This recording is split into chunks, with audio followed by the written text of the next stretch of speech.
Welcome to the Rim Break Rodeo. We hope this video helps.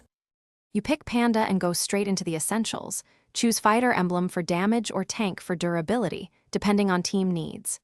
Buy the Jungle Starter, then a Sustain or Defense second. These let you clear and survive early fights. Once in game, start at the nearest buff, clear quickly, and look to gank a pushed lane between 1 minute 30 and 2 minutes.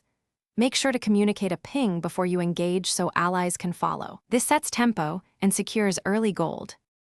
Once you have core items, focus on your combo rhythm. Gap close quickly, then apply your control ability to lock the target while you deal burst.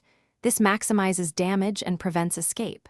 Rotate predictably, take turtle or enemy buff when lanes reset, roughly every 2 to 3 minutes, and establish vision near objectives.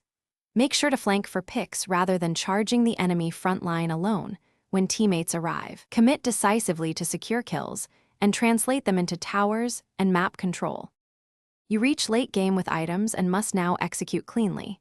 Target the enemy carries or the softest target first, and if your team needs you to peel, switch to protection instead of diving.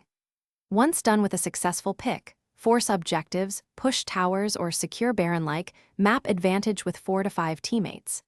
If things go wrong and you fall behind, make sure to farm safely in side lanes, buy sustain items, and avoid one-on-one risks. This recovery approach keeps you relevant. Thanks for watching. Consider subscribing if we helped you.